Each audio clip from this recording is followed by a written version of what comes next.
Hey guys, what's up and welcome back to my channel. As you guys can tell from the title, today I will be exposing the truth about myself. Wanted to get a little bit more personal and share with you guys my struggles, what I've went through, all the obstacles that I overcame that made me the person that I am sitting here today. A lot of you guys see me on social media, especially on Instagram. You were like, oh my god, you get free things, you go places, you're always at the gym, you go to school, you have such an amazing life, and you have a boyfriend. Show us your boyfriend. Like, you just make everything seem so perfect, and it is not perfect. And it's because I choose to show that side. And so yeah, today I'm going to be sharing my struggles I've experienced from the past to let you guys see that I'm just like one of you guys. Like, I make mistakes, I've cried, I have done just silly things in my life in the past that I don't regret, but it's just like life is about living and learning. So yeah, I wanted to share a little bit about my life today. Before I start, you guys know what to do. Please make sure to like, comment, and share this video. Give this video a thumbs up. Subscribe to my channel if you have not already, and let's get right into it.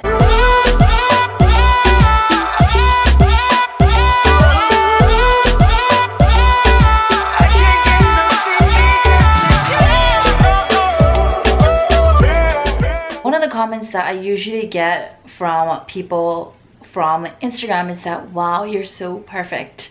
So what is perfect? Like, what do you, like, if you're watching, what do you think perfect is?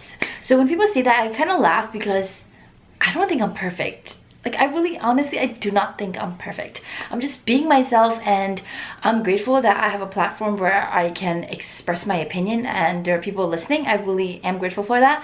But I'm by no means like perfect or even near perfect.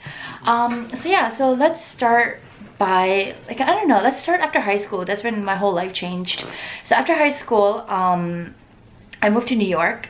And I was living with my boyfriend at that time, so it's like ex-boyfriend, and we have been together for like 8 years, so I really loved him a lot. So I was like really excited to be moving in with him. But as you guys know, like Tibetan families, like, it's just, I was so nervous because my parents had never met him, my whole family has never met him, and I was moving in with a random man, and they were really nervous for me because they wanted me to go to college. Like, they never wanted me to move to New York with a boyfriend, with a boy that they've never met. So that alone there, I felt like they were already disappointed in me. And in high school, I was never actually really the student that got A+. I was always like B, or sometimes I would get C, so, because I was more on, like, I guess you would say, on the artistic side. I love makeup. I would literally stare out the window in the classroom and just think about, like, what kind of video should I make? Like, well, tomorrow I'm gonna do this makeup. Like, I'm always like on that artistic side. And so yeah, that's just how I've always been. And yeah, so I basically moved to New York, live with my ex-boyfriend after high school. And my family, they were not proud. Like, I know, like, they don't have to say, I just know they were not proud. And then as time went by, like, they were like, okay, I accept it because they love me, you know. And it's just like, I make my own decision. Like, they just went along with it. So when I first moved to New York, I don't know anything about New York. I was raised in Connecticut, so I don't know anything about New York. I don't know how to take the trains. I didn't know how much the Metro cards were. I didn't know anything, and I didn't know how much the rent was. And at that time, my boyfriend at that time, his dad was paying the rent, which I'm so grateful for. His dad is an amazing person. I was grateful for everything that he has done for me, and also for him as well. And yeah, I'll never forget that. But yeah, I didn't know anything about New York City. I just knew that I loved this guy, and I moved here. I left everything, and it was my choice, by the way. So I left everything, and when I moved here, first thing first, I'm like, I need to get a job. And I was like 19 or 20, or I don't remember how old I was, but like, I was young. And I didn't have experience. Like, I didn't know how to look for a job. Like, I didn't know what kind of job I wanted. Like, but I just needed to make money because I'm hungry. Like, I don't have anything. All I had was, like, I literally only had $1,000 in the bank, TD Bank, and I had my MacBook laptop, and I had my makeup and my clothes, and that's it. So I mean, how long can that $1,000 last, you know? So I went on Craigslist and I applied for a bunch of like restaurant jobs, and I'm like, please, please, please, I hope like I get a call back for something. And finally I got like a call back for this job, but it was not a restaurant job. I don't remember what kind of job it was, but I was so freaking excited, and I was telling my boyfriend at the time, I'm like, I'm so excited, like this is my interview, I think I'm gonna get this job. And I was like super like nervous at the same time, but like I remember that he took me, because I didn't know how to get places, so he took me to that location, and we were like looking for that place.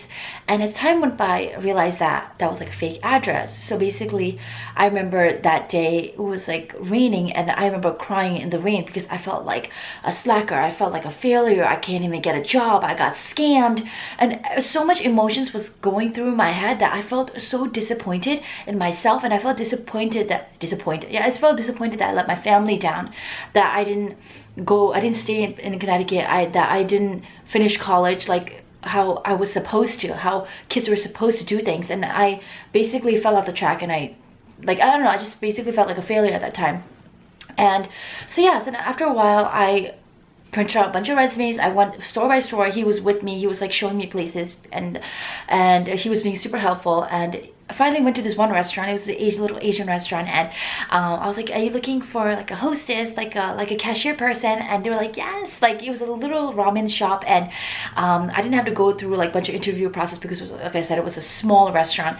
And they were like, yes, you're hired, because I was a cute little Asian girl, so I think that Japanese man liked me. So yeah, so that was my first job, and I felt like I remember like when I got that job, I walked outside, I hugged him, and I'm like, yes, I got the job. I was like so excited. I was like getting $10 at that time, and I was so excited. I'm like, yes, now. And when I got that job, I was like, yes, I can do this now. I can conquer New York City. Like that was the first thing first, like getting a job, and I got it. I was like so excited, so happy. And yeah, like I said, I was like really young, I was working, and then I'm just like, for like 2 years I didn't go to school, I didn't go to college, because once you get caught up working, you make money, you're just like, I don't want to go to school. Like I don't want to take extra time out to go to school. I don't even know what I wanted to go to school for. I didn't even know what I wanted to do, and I wasn't getting financial aid. And for those of you that know what financial aid is, it's FAFSA. It's like government help, like your family has to make a certain amount or less to get help from the government, and I wasn't really getting that. And I couldn't afford to go to college because I wasn't making a lot of money. And I'm the type of person, I don't know if it's ego or what, like I don't like to ask for help, especially if it comes with like money. I don't like to ask for help or anything like that. It's like if I can't provide for myself, I will not get it. I don't know what it is. I think it's partially because like it's like if you give me money and one day we argue or fight or something, I don't want you to be like, remember the time I helped you? And I hate hearing that. So it's just like I hate asking for help. And at the time I couldn't afford to go to school, and I'm like, and plus I didn't even know what I wanted to go to school for. I didn't want to waste my time, so I'm just like working.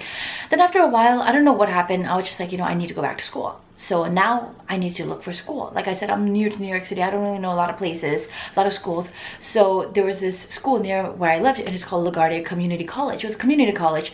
And I'm like, so how am I gonna pay for this? I'm like thinking really hard. And at that time I wasn't paying rent because my ex-boyfriend's dad was paying the rent. Thank God, that helped so much. And so yeah, then I went to LaGuardia. And they were like, you could do monthly payments, so each month I will pay like $400. I don't have to pay the whole chunk. And I'm like, yes, that it's community college, so it's not that expensive, and also I'm able to pay it. So I was like really excited. I'm like, oh, my parents are gonna be proud that I'm going to school now. And so yeah, so I went to school. I started LaGuardia Community College, and I just put liberal arts. Like liberal arts it just means that like you don't really know, like you don't really have a major, but you're just going to school just to get education. And I was okay with that at the moment. I was just like, I just wanted to learn. Like honestly, just wanted to learn. And when you're by yourself, also at the same time, you have no one to motivate you, so you're your own motivation. So started college then, and things were going pretty good. My GPA was 3.8.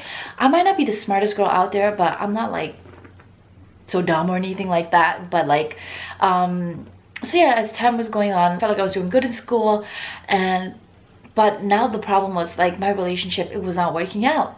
And at that time when it was not working out, deep inside my heart, it's like part of me like knew that it was not working out, but it's just like I loved that person so much, and I kind of wanted to make it work, and it just wasn't working out. And now didn't have a lot of money. I didn't know where to go. I didn't want to go back to Connecticut because I left Connecticut to come here and live with a boyfriend. So I didn't want anyone saying, oh, I told you so, or anything like that. Like I said, so I didn't have money. And second, I didn't want to leave this person because I was with this person for so long. And third, my whole family knew him. And it was not like on purpose I wanted to introduce this person to my family, but because I was living with him, so they had to know who he was. So it was all of the things that was going through my head, and I loved him so much, and I wanted to work things out.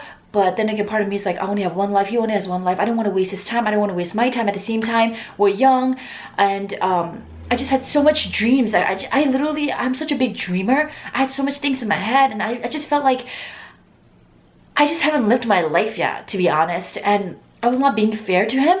So as time went by, I saved money, like he saved his own little money, and then we just like parted ways, like we moved out.